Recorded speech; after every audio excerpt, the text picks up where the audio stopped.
The year is 2005. YouTube had just launched. The iPod Shuffle and Nano and new to market. And my own personal favourite, the book Twilight was topping the charts, and Edward versus Jacob Mania was taking over the world. For me, I was working for one of the leading directory advertising companies in the world. It hadn't been an easy journey to get the job because at this time, for every 100 applicants, only one person got the role. I had applied before and been rejected. So I got the skills and I came back and I knocked on the door, and this time it opened. I felt like the luckiest girl in the world. I felt like I had won the lottery. Not only was it a massive, iconic brand, an award winner, but it held so much marketplace that it was regulated by the Monopolies Commission. Robbie Williams, the pop star, even mentioned the brand in one of his songs. When I started with them, the internet was in its infancy, so it was really the only place that buyers and sellers could be connected. And it sounds bizarre when we've got the world at our fingertips now and we've got all the knowledge on our phones that we had to look in a book to get that information. You can imagine my excitement when the CEO's roadshow was coming into town in November 2005. He was going to share the direction for the company moving forward. We'd been the market leader.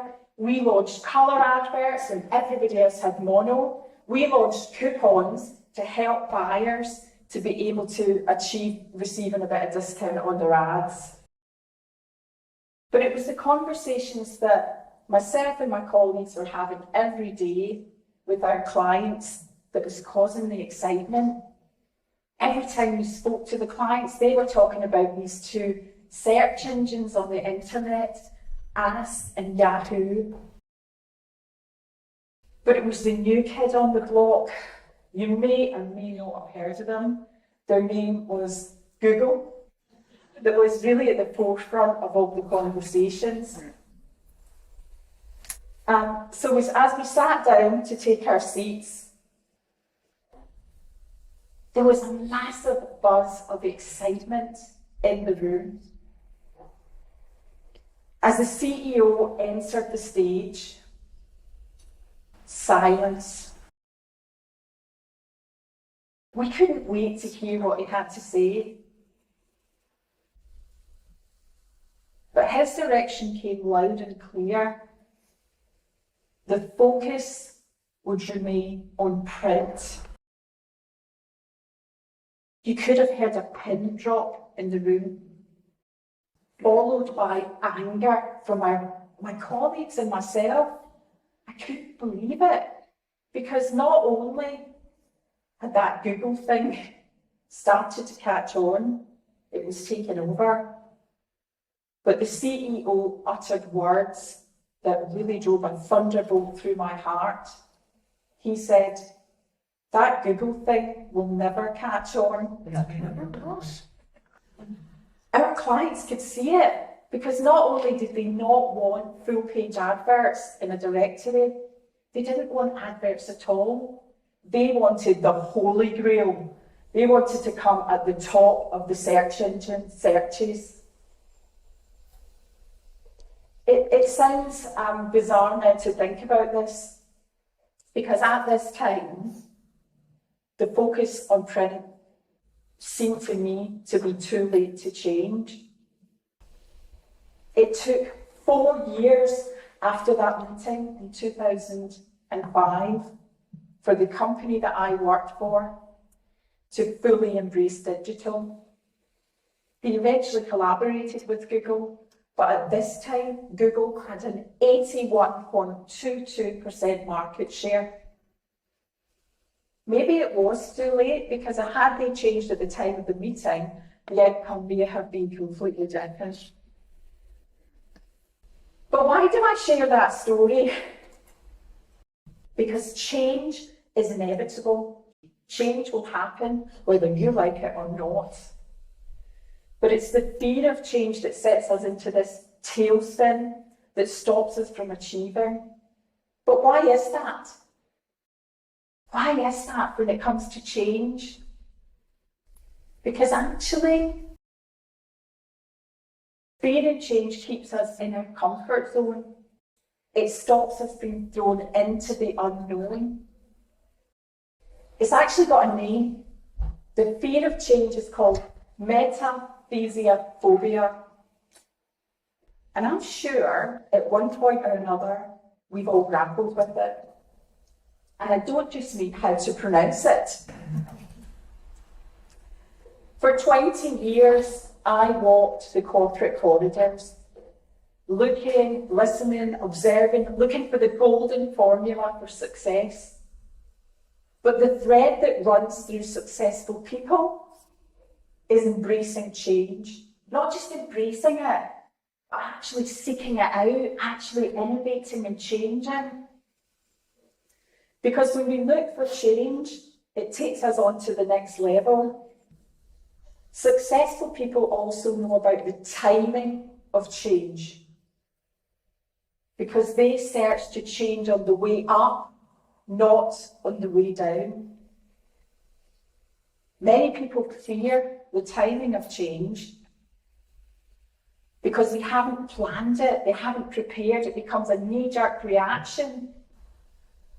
And that's one of the things that stops them. You only have to look at health. People change their lifestyle when they've been given a poor prognosis for their health. But had they changed earlier, that prognosis may never have been given. Now, hindsight is a wonderful thing, isn't it? It's okay now for us to reflect back and say, how could that CEO not have changed? How could he have been so naive? But the other thing is, with change comes risk, because there's always a risk involved when we change. I'm sure there would have been discussions, what happens if the market share prices? What happens if we lose our customers? Fear of change is ingrained in us all. I'm sure that there are boardrooms around the world and CEOs will sit there and say, that AI thing will never catch on, because there's a risk. The risk will be, that will steal our jobs. With the change being ingrained in us, part of it, we have that fear because we've built walls to protect ourselves. We've built those walls just to keep us in our comfort zone, to keep us safe. But the irony is those walls that we have built to keep us safe becomes our prisons. They hold us back from achieving our goals. They stop us from achieving success. Successful people don't look at change as an obstacle. They look at it as something that will take them to the next level. I'm from Clydebank in Scotland. It's a working class town just outside of Glasgow. It's known for three things: Singer sewing machines, the shipbuilding industry, and my own personal favourite, Marty Pellow from the band Wet, Wet, Wet. I was born in a high-rise flat. My mum was a cleaner and my dad worked on the shipyards. And what we lacked in money, we certainly made up for in love.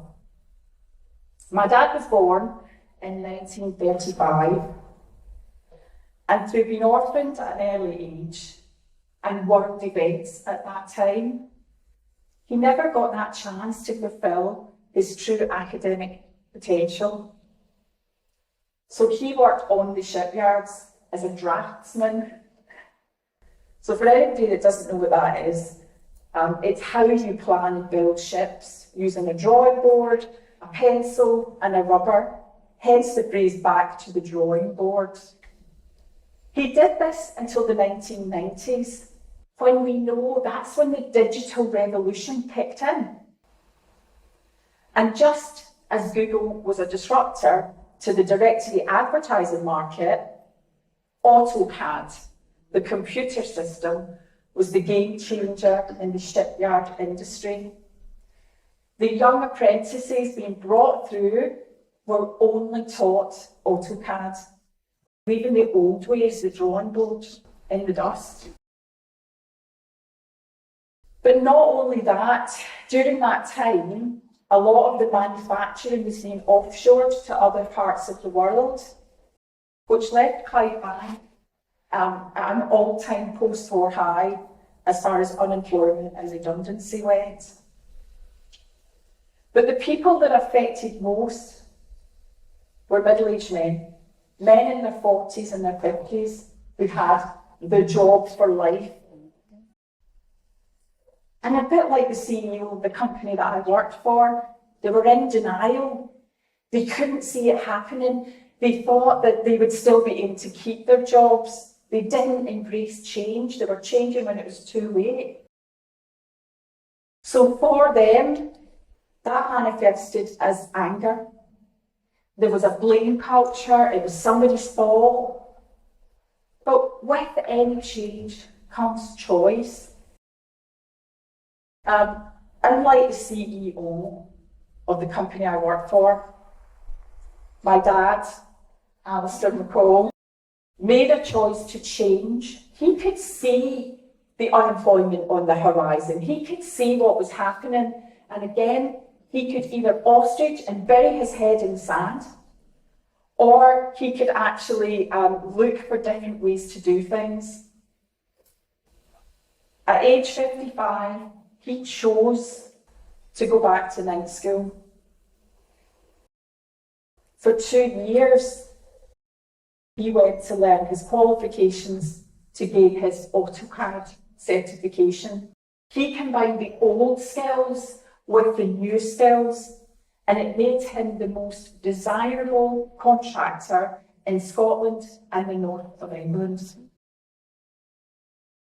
Now, I don't have a crystal ball, so I can't say what would have happened had the company that I work for changed in that meeting in 2005, had they jumped into those changes.